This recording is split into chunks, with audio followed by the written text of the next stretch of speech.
Kalau Anda mau memisahkan klinik dan hal mistis dari Indonesia, sepertinya hal itu akan sangat sulit sekali.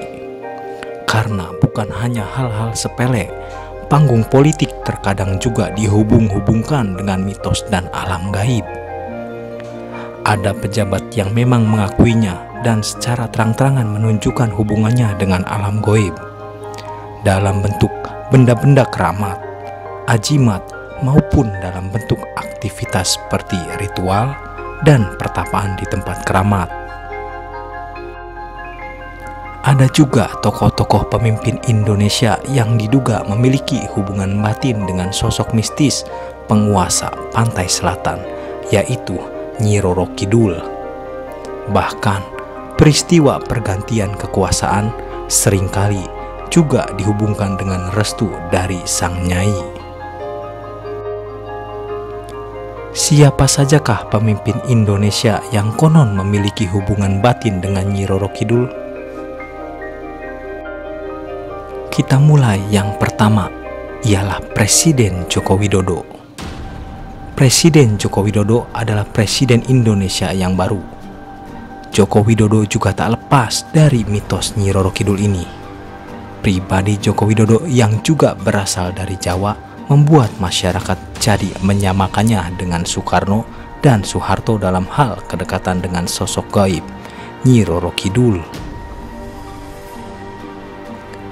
Publik sempat heboh dengan isu-isu klinik yang memberitakan bahwa pasukan Nyi Roro Kidul ikut mengawal Joko Widodo saat pawai mengendarai kereta kencana setelah ia resmi menjadi presiden. Di lain pihak, ada juga masyarakat yang memandang berita tersebut hanya sebagai isu untuk memperkuat kepemimpinan Joko Widodo. Yang kedua ialah Presiden Soekarno. Para tokoh supranatural banyak yang mengakui bahwa hampir semua penguasa Indonesia memiliki hubungan batin dengan sosok Nyi Roro Kidul. Tak terkecuali Presiden pertama Indonesia, yaitu Bapak Soekarno. Proklamator Indonesia tersebut memang besar dengan budaya Jawa. Ia bahkan juga mempercayai ramalan-ramalan kuno seperti ramalan Prabu Jayabaya tentang datangnya bangsa asing berkulit kuning yang kemudian disamakan dengan kedatangan Jepang. Hubungan Soekarno dan Nyi Roro Kidul mulai menjadi perbincangan publik sejak lama.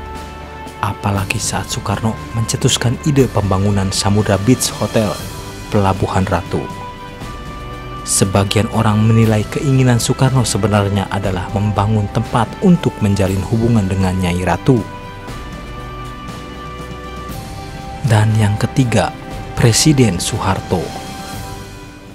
Presiden Soeharto tak bisa dilepaskan dari nilai-nilai filosofis budaya Jawa.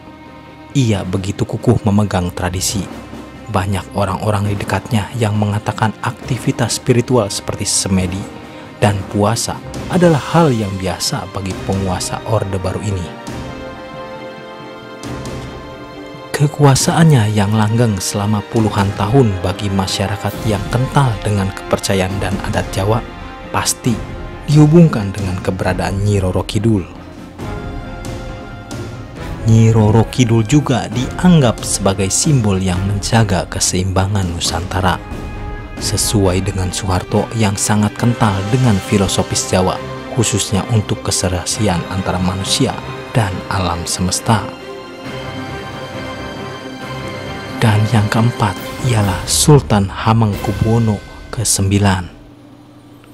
Sebelum para presiden Indonesia, para raja Jawa juga konon memiliki hubungan batin dengan Nyi Roro Kidul.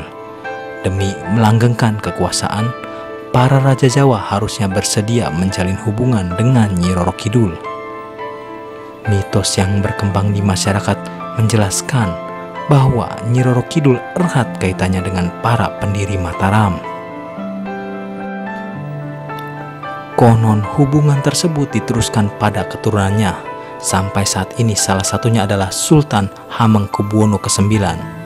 Hamengkubuwono ke-9 bukan hanya seorang raja, tapi dia adalah tokoh perjuangan Indonesia yang pernah menjabat sebagai Wakil Presiden Indonesia. Hamengkubuwono yang ke-9 pernah menceritakan perihal pengalaman spiritualnya bertemu dengan Nyi Roro Kidul. Makhluk gaib tersebut digambarkan dengan wujud wanita cantik saat bulan purnama dan sebagai wanita tua di waktu yang lain. Itulah 4 pemimpin Indonesia yang konon memiliki hubungan batin dengan Nyi Roro Kidul. Adanya sosok gaib penguasa pantai selatan tersebut memang hanyalah sebuah mitos dan belum terbukti kebenarannya. Tentu setiap orang memiliki kepercayaannya masing-masing, terutama soal hal-hal yang berbau mistis.